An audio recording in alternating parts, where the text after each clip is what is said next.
few good reasons why I wanted to go to China. When you take in 1 in 5 people on the planet is Chinese, then you take in world's fastest growing economy, but yet, how does this work out? China has been under control of the Communist Party since 1949. I think it needs to be sussed out, and I'm the man to go have a look.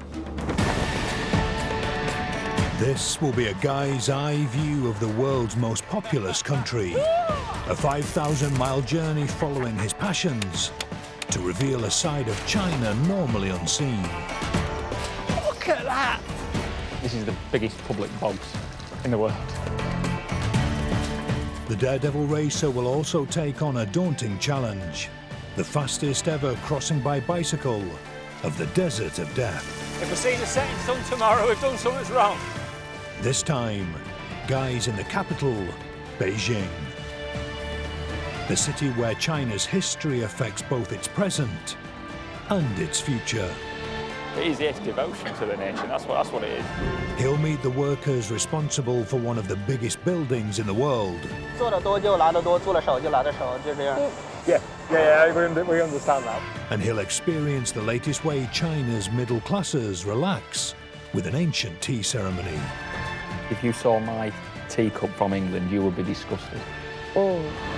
Guy will track down the street that is at the centre of Asia's supercar culture. Range Rover, 2 McLarens, and then a GT3. And he'll find out how traditional rickshaws are now being souped up before racing one.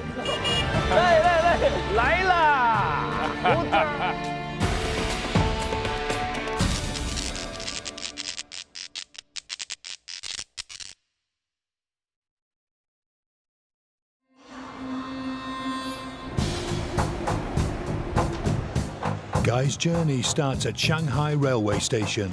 It's one of 4 major stations in the city and recently underwent a £500 million renovation. Most impressive thing yet. Wicker arm cast. Wicker arm cast. He's going to take the 200 miles per hour bullet train to Beijing. It's an 800-mile journey north on a line that took just 2 years to build as part of an effort to upgrade the country's infrastructure. By comparison, the UK's 140-mile HS2 rail project will take 9 years to complete. In 1993, China's trains averaged just 30 miles per hour. Today, it has more high-speed rail than the rest of the world put together. I've been going 15 minutes and we're still in skyscrapers. Solar panels though, they're renewable. Please do not smoke in an area on board. Any violators will be punished by the train police, according to the regulations on the administration of railway safety. By late afternoon, Guy has reached the capital. 820 miles, that's London to John Gross. We've done that in 6 hours or so. Peachy. Very efficient rail system, that. Exit. Yeah.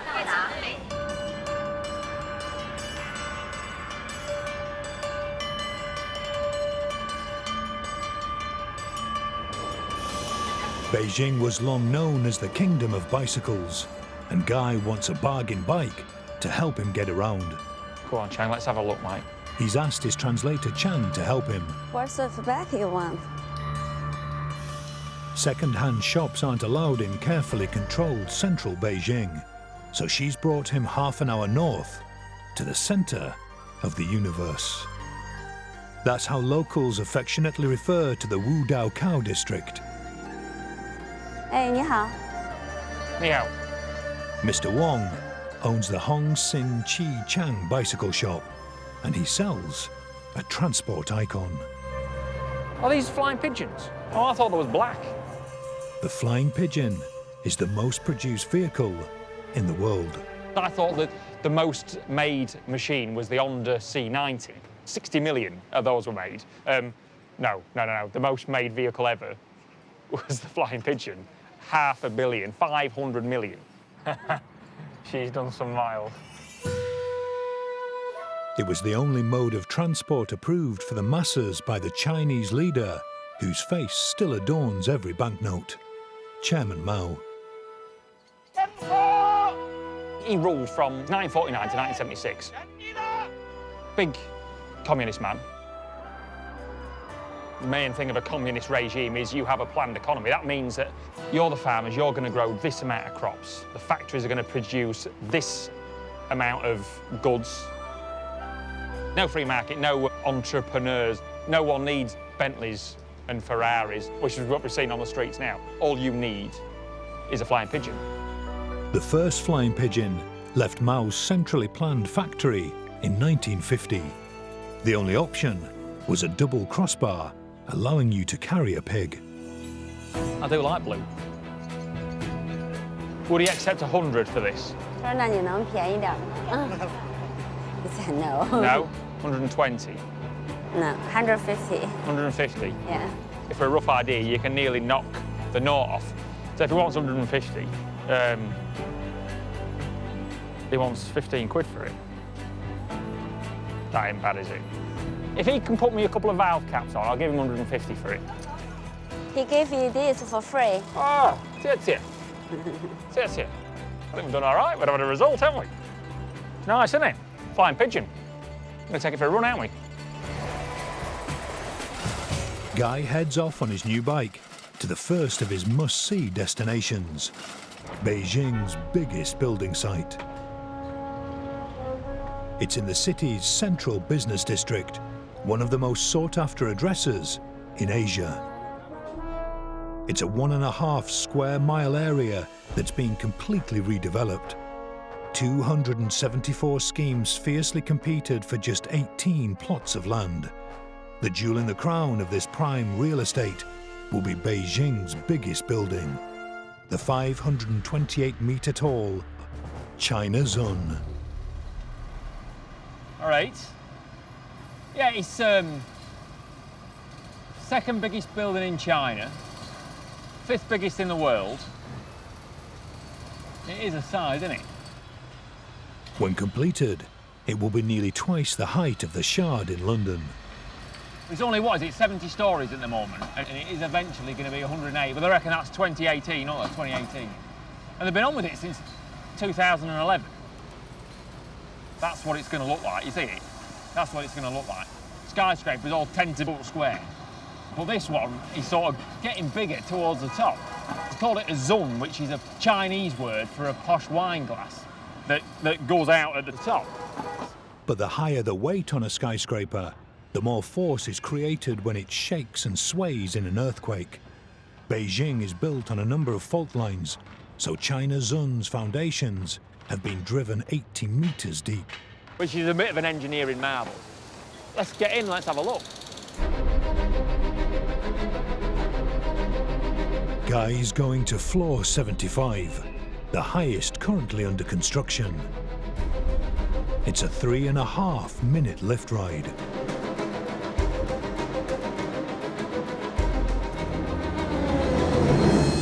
Guy is now 377 metres up at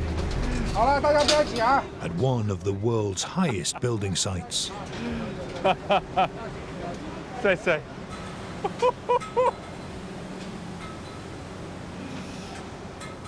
He's high in it. Oh. Come on, get your camera down here, boy. Get your camera down here. You need to see that. We are a long way up. Look at when you're looking on the top of skyscrapers like that. I don't know, I feel dead safe though. Andy, the sound man's not quite feeling dead. He's not, is he? He's stood in the middle. No other building in China uses as much high-strength steel. It took 1,000 workers 50 days to weave lengths of rod into a cage, which was then continuously filled with concrete for 93 hours, creating a reinforced concrete base. The same method is used to build every floor. Look at the work here, look at the work here. Right? And you look at all them flitch plates that they're strengthening the RSJs. That's beautiful work. And that looks like bloody good welding, so bloody strong. But you'll never see it. You'll never see it because it'll just be all buried in concrete. 4,000 men are employed around the clock on 3 shifts.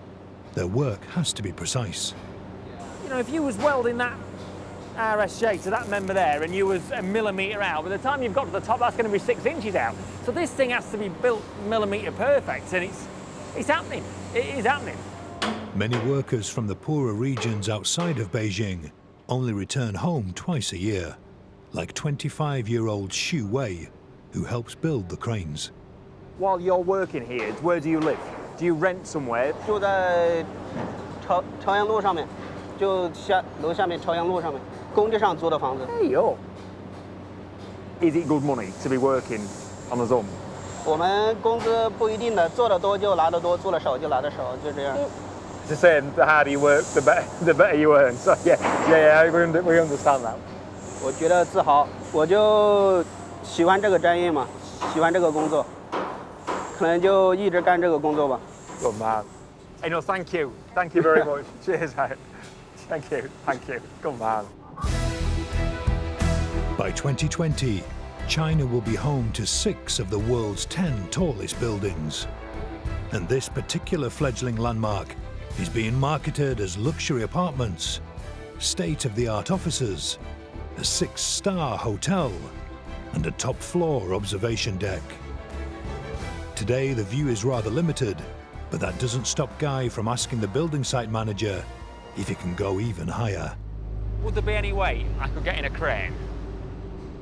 The answer is a resounding yes. Yeah? You can. Great, go in a crane. Spot on. Spot on. But make sure don't touch anything. No, I won't. Vamos. Yeah. Oh, hang on.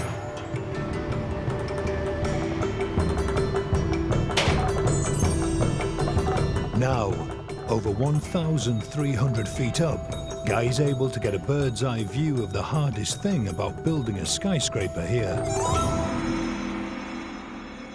Traffic's a massive problem, especially building stuff like this in the middle of a big city like Beijing. The number one problem is he's getting materials to buildings like this. And he's bad enough just getting about to do a bit of filming. You want to get a load of cement, a lot of steel work. Yeah, he's going to block the job off.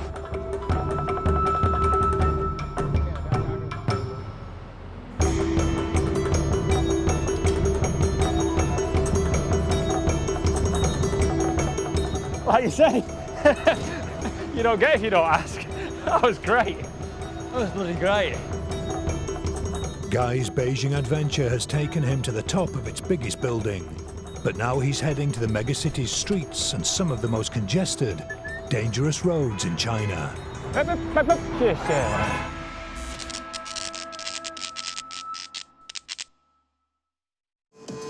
Guy Martin's exploring Beijing, and he finds an unusual morning ritual.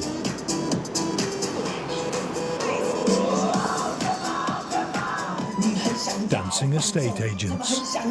Yeah, I'm coming to buy my Beijing flat. I'm coming to see these boys. Look at them. This isn't a Beijing thing. This is all of China. They do it in schools. All the kids in school do it at 9:30, just to get everyone working together. Look at this.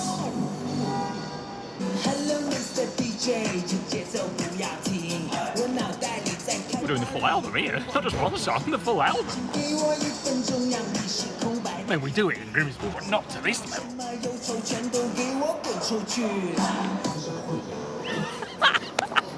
That's where I'm going to buy now.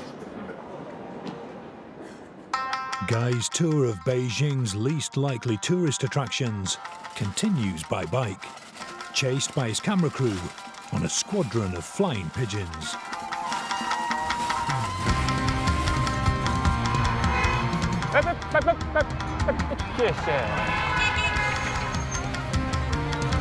As in your bloody arsehole, don't you, around here? You don't need mirrors in China. I think you just, as long as you're only bothered about where you're going, not bother what anyone else is doing, you're all right. It's said that the roads here are 100 times more dangerous than the UK's. 70,000 a year killed on Chinese roads. 10,000 of those are on push bikes. The recently developed cycle lanes have made things safer Well, let me get around this man here. when they're not blocked by taxis or buses. Ni hao. Ni hao.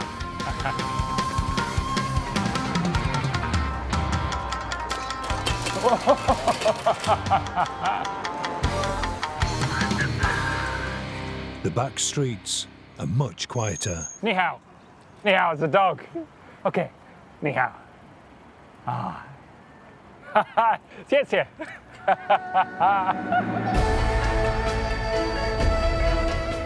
After 20 minutes of pedaling, Guy finds the Chinese National Space Science Center I wonder what's happening here. on the very same day that China launches its latest manned mission.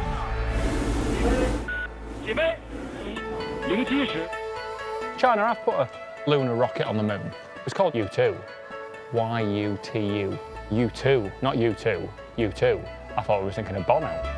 But there's a more unusual sight in the sky today: the sun. Day number 9. First hint of blue sky we've seen. Not even a hint. Look, that is blue sky.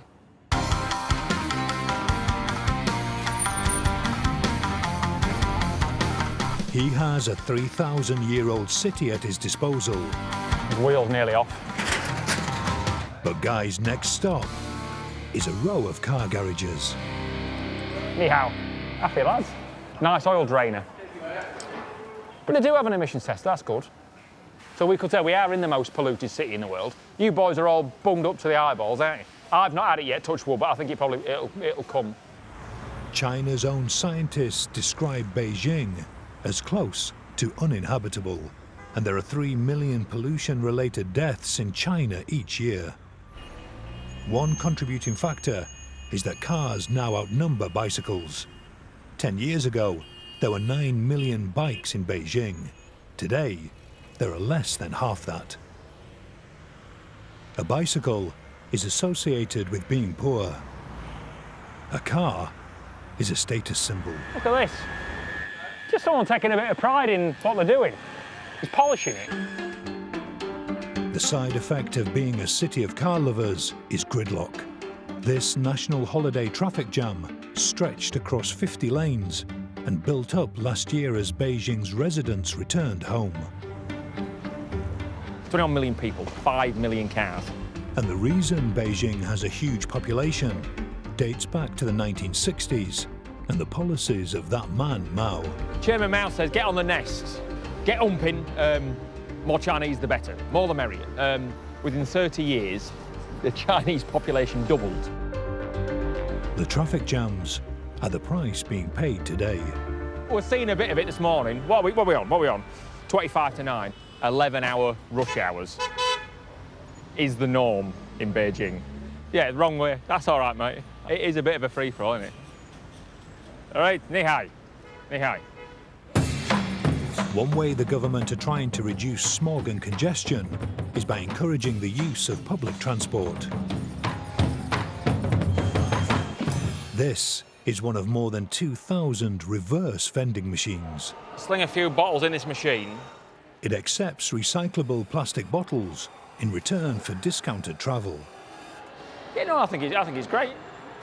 20 bottles works out to be 1 yuan off the train fare. It's a fairly good machine. It's got, you don't want you chucking any old crap in there. It wants to make sure that it's got a barcode on it before it'll accept it. We've got to 10 bottles, and then it knows it owes you some money. So then it asks you for your phone details, and it credits your recycling account. You don't want that, man.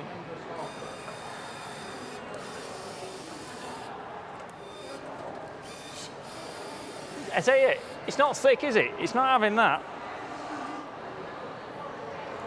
We'll find the bin for that. When the bottles have been deposited, you're shown a confirmation of your contribution to improving Beijing's air quality. It's great, isn't it? Bit of incentive. Is that us?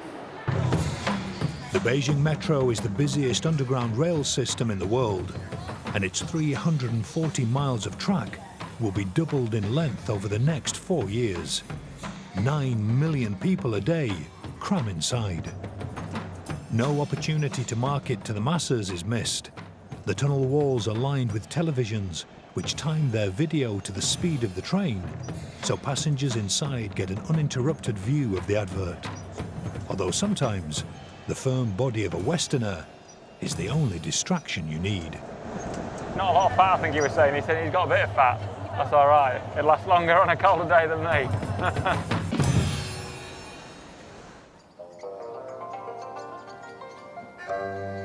After the manhandling on the subway, it's time for a tea break.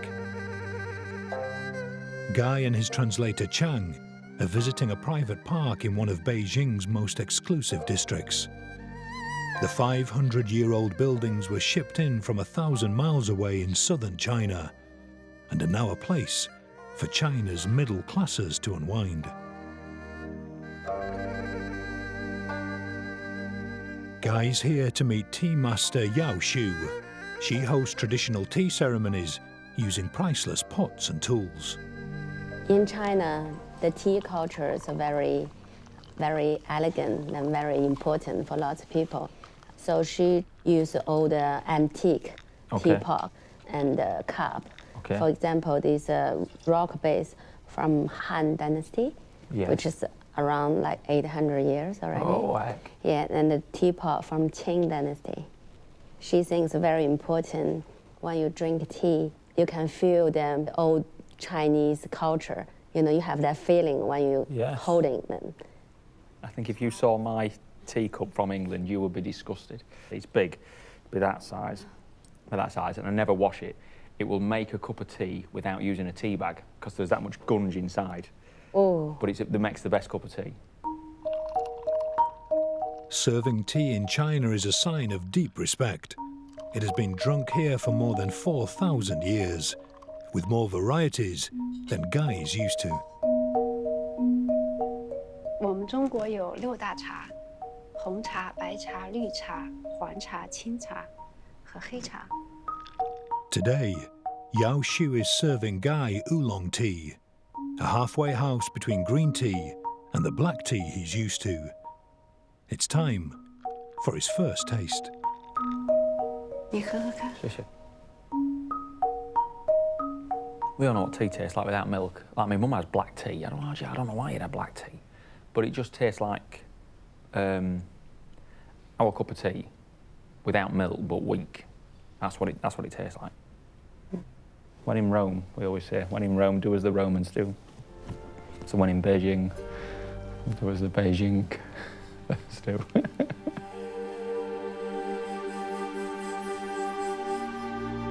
Not long ago, rituals like this were banned by Chairman Mao's 1966 Cultural Revolution. He aimed to sweep away the four olds: old customs, old culture, old habits, and old ideas, hoping to preserve his new communist ideals. Historic monuments, religious sites and relics were destroyed. Ceremonies dating from ancient China were outlawed, and millions of Mao's fanatical young followers violently attacked anyone they considered to be closet capitalists. Now, 40 years after Mao's death, tea ceremonies are increasingly popular as an antidote to the stresses of modern, busy China. After tea, Guy finds out more about life under Mao. So was anything better back under Mao? I grown up very traditional Beijing area. It's a very beautiful area and it's always very quiet. No cars, always just have a bicycle, the whole city. The whole city has a bicycle, the Flying Pigeon. Yeah. Yeah. No matter what you do, you make the same money, which is probably good things. People wearing same clothes. I do remember went to every single my friend's house. We all have the same furniture. Only back to 92 in Beijing don't have any supermarket. Is that right? I still remember. As recent as 92? I still remember first time when I walked in the supermarket. I was so happy and surprised. Because you can touch everything, you don't need to buy. Before, we only have a little shop. You only can point the stuff you want to buy. and they only probably have 10 different products. Then you need a special ticket. The government give you like a 2 kilogram rice, 1 kilogram fish, 1 kilogram meat. You need that ticket. That's the whole family 1 month. I definitely really appreciate our life change. Change for the better. Yeah. Yeah. Okay. Yeah. I think we have more freedom than before. Like before 80s, that's impossible. I can sit here with you together. They will put me in the jail. What, for sitting with me? With a foreigner, yeah. No one allowed to talk to any foreigner people. China may be enjoying its modern-day freedoms, but Guy's next visit will show that respect for Chairman Mao's traditions still remain.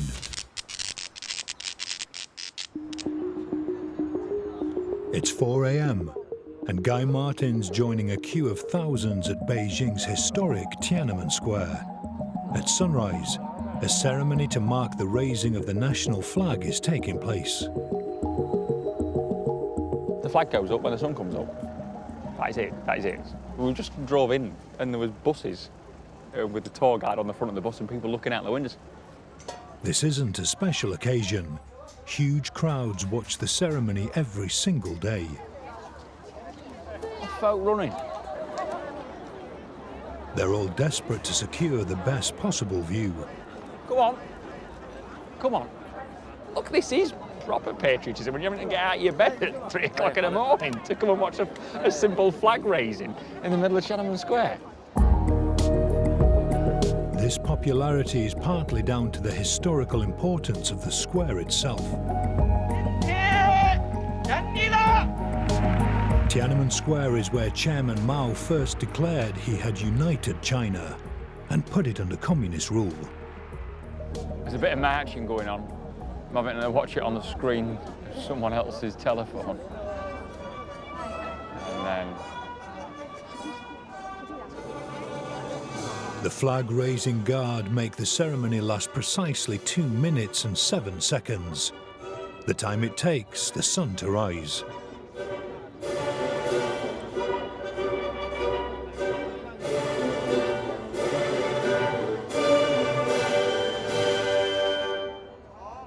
As soon as the national anthem finishes, the crowd hurry to the other side of Tiananmen Square. Chairman Mao died 40 years ago, and his portrait, which is replaced with a fresh version each year, hangs proudly in the square. But for some visitors, a painting isn't enough. They want to pay their respects by visiting the mausoleum containing his body. this is thousands and thousands of people. I've been stood here an hour. As soon as the flag got to the top of the pole, mass exodus to get to the queue. But if certain rumours are true, these people aren't queuing to see Mao's body at all, because it decomposed some time ago. We did have someone say that came late 80s, yeah, and they said it looked like a pumpkin. This is how Mao looked just after his death from Parkinson's disease in 1976. Some say his corpse has been replaced with a waxwork. Have they had Madame Tussauds in to make a bit of a replica? Hey, I don't know. They're saying that they found Tutankhamun. He was in fairly good RAF, wasn't he? The amount of people who arrived at 3 a.m. to queue to see a flag and a dead body tells Guy a lot about the Chinese respect for the past. No one's forcing them to. It is yes, devotion to the nation. That's what it is. It's not. I've not seen a gun to any heads. You must appear enthusiastic. Dead please would come. You couldn't come to Beijing and not see this. You need to see this.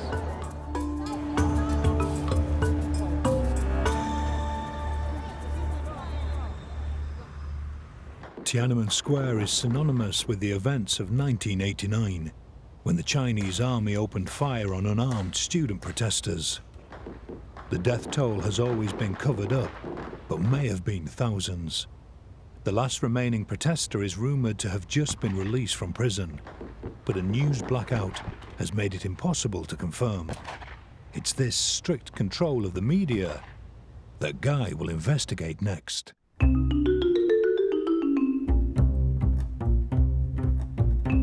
the privacy of his hotel bedroom, Guy surfs the internet. Who's that? Who's that? That's Nigel the dog. He's my screensaver. He's going to see how restrictive the so-called Great Firewall of China is, a 30,000 strong police force monitoring computer activity.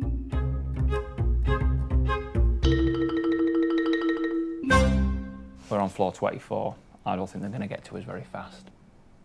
If they come down there and through that window, I will be amazed. So I'm going to type a few things in that we shouldn't really be typing into the internet. Right, so here we go. I know this 30,000 don't like Google, because Google will nearly tell you everything, won't it? So let's give it a go. Oh, straight away. The most popular website in the world withdrew from China 6 years ago because of the strict censorship. The approved Chinese alternative is Baidu. Right, now let's have the juicy stuff. Come on. MEN, Square. Oh, no, it comes up to suggested things, you see. We're pressing the button. No one's through the window yet.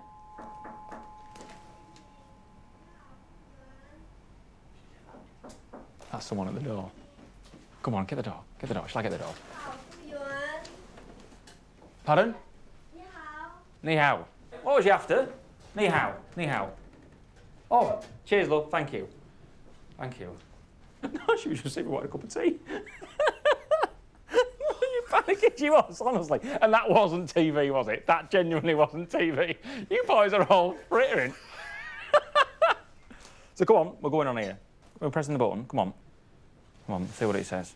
Oh, Tiananmen Massacre, a myth from overseas press. This is chinadaily.com.cm. I think there's a few BBC reporters wouldn't agree with that.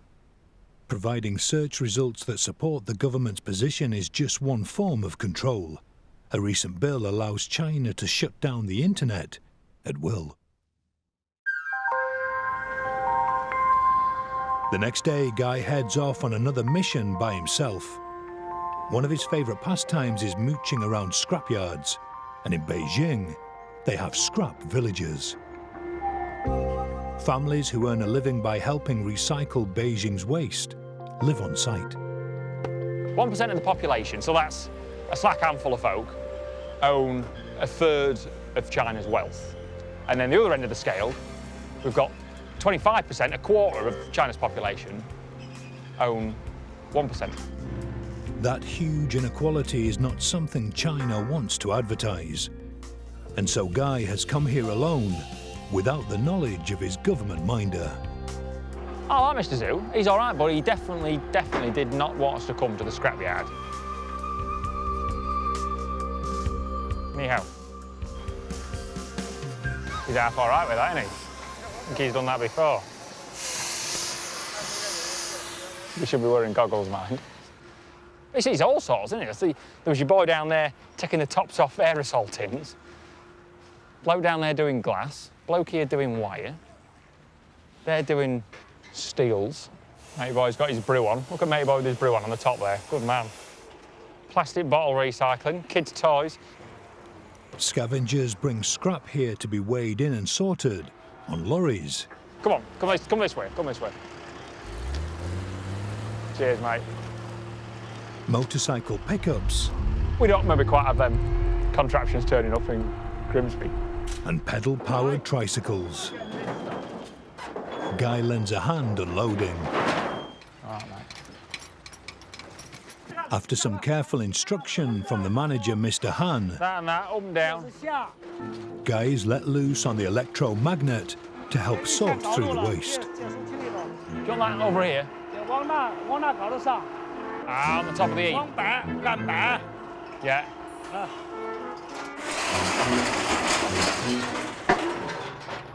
Heavier steels, like these girders salvaged from a demolished skyscraper, need to be moved by crane.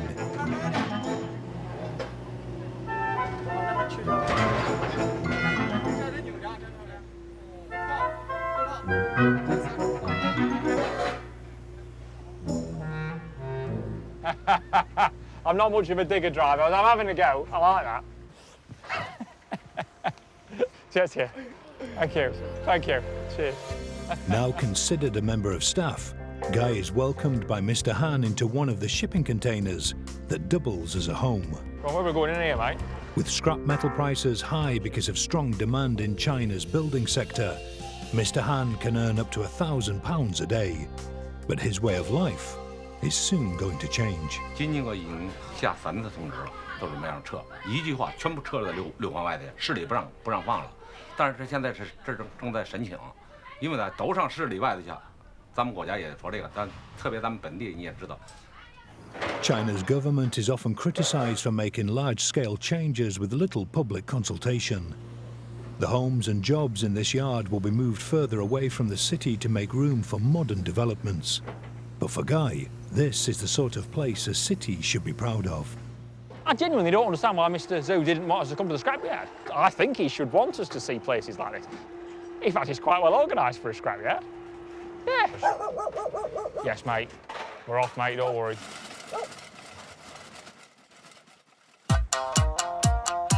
The next day, Guy visits the other end of China's wealth. The country is now home to 250 billionaires and thousands of millionaires. It's nothing like Mao set out originally. Mao set out originally to keep everyone poor, keep everyone equal. But not now. The communist government, they say being rich is glorious.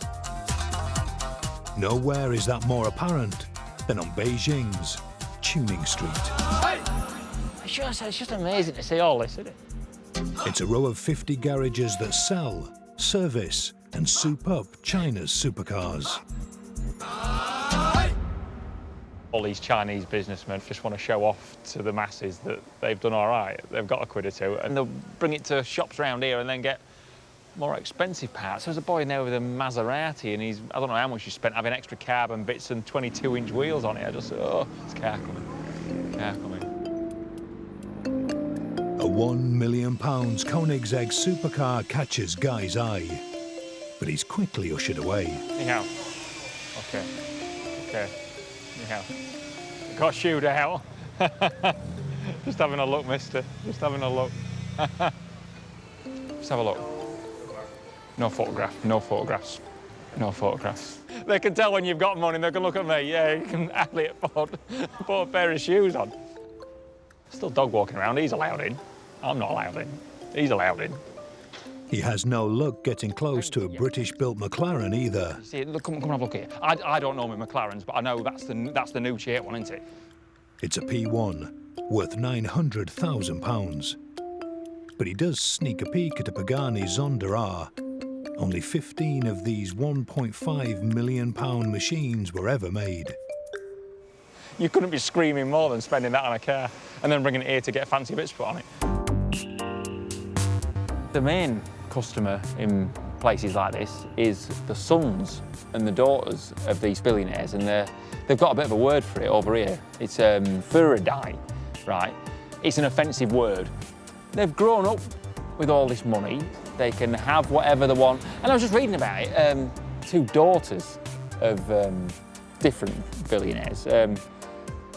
One have filmed burning money just for a thing because they can. And then the other daughter was taking pictures of a bank statement and putting that on the internet. You just think, what? And it's just like a big, you know, that's what we call it in English, just a big willy waving competition.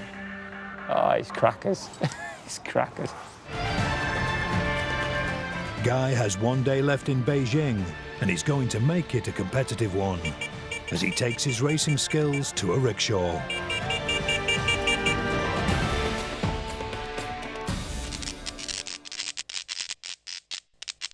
It's Guy Martin's final day in China's thoroughly modern capital, but he's going to finish with some tradition. Beijing is a bit squeaky clean, isn't it? That's fantastic and all, isn't it? What a bit of old China. What do we need to find? Bit of rickshaw action. For all the bullet trains and space rockets, this humble three-wheeler continues to endure, although even the tradition of pedal power is being modernized.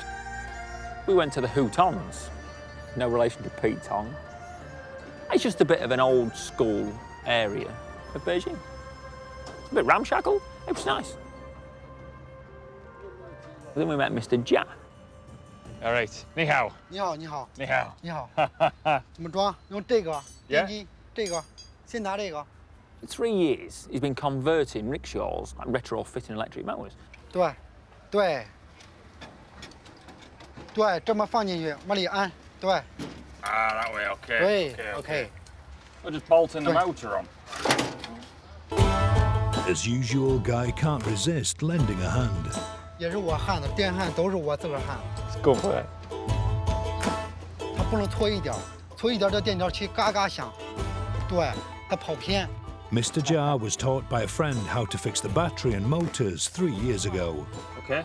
OK， 这个还有这两个。 We've got 13 about. You got 13 kicking about anyway. He's now converted every rickshaw in his area. It was good, wasn't it? It's about 30 odd of them. Yeah. It's not cheap though. Not cheap. Was you surprised at how much we was charging? 这个最少得1500元。 In England, that would be about £150. How much would a rickshaw rider, how much would he earn taking people about? 要像他们这个拉活，他们挣得多，他们也就是挣个6、7千块钱。 Okay. What's that? That's 700 quid. 700 or 800 quid a month. That's good going, that. With the battery and motor in place, the next stage is to wire in the control unit. It's here? Yeah? 这线头必须接牢固了。 Hey, you have to do what you have to do, don't you? Hey, there's no soldering iron to hand. Hey, no, fair play, mate. Yeah, we were struggling with the white. We were struggling with the whites, but we was all right. Just match the colours up.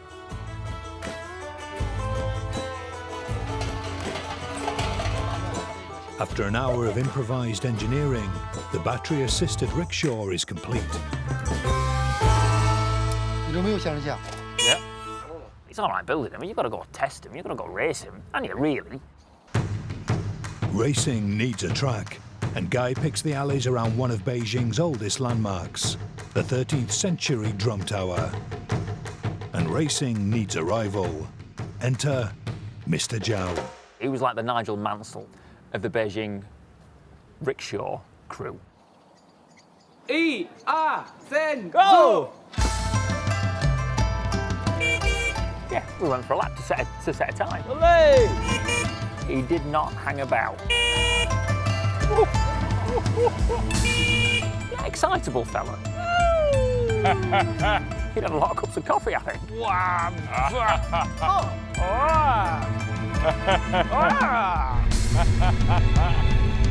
Give it the welly, mate. He was nearly on 2 wheels in a time. Good. Hey, go, go, go! His commitment through the traffic, past the buses, through the crowds of people. Bloody hell. Laila! Motor, Laila! Hey, stop. 3 minutes and 14 seconds. Oh. 3:14 he set, and we got caught in a bit of traffic. We had to stop, wait for a couple of cars to shuffle about. But that's always part of the race. You have to deal with whatever's in front of you. That's good going. Right, are we ready? Pressure. I thought, oh, that's all right for me. If I might get a clean run at it, I'll do all right. I'll do all right. 1、2、3、2。 Okay, bye. Okay. I can remember the course sort of. 左边. Few Zoas and Yos. Zo being left, Yo being right. You come. But I just thought I got my race face on then.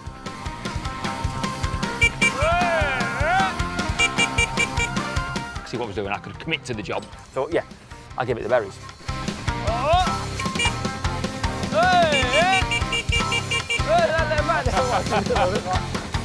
Took a wrong turn though, I had to back it up, turn round. Hey, look!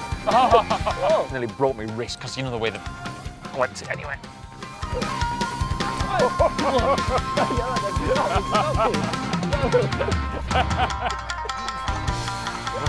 Ja, be careful. Don't follow. Good. Oh, very good. Go. Go. this way, yeah, this way. Yeah, good call. 拐了，拐了，拐了。喂，哇 ，good there, good there. Okay, stop. Okay, good. We went a bit wrong, we only had a bit of it to do. That's good there, good. That was 3 minutes 14. Yeah. And you were 3 minutes 31. That's good, 过去的 stop. We had to go in the car park and turn around because I missed the turning. I did enjoy it. It was good crack, and he was full of, you know, he was behind me, giving me full of encouragement. 骑得比我好，他骑得比我棒，但是他走的时候刚好有2个车堵住他的路了，要么他比我快。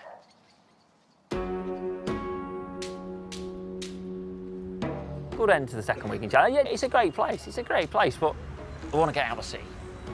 Just get away from all the smog. Yeah, I want to get to the desert, get to the sticks.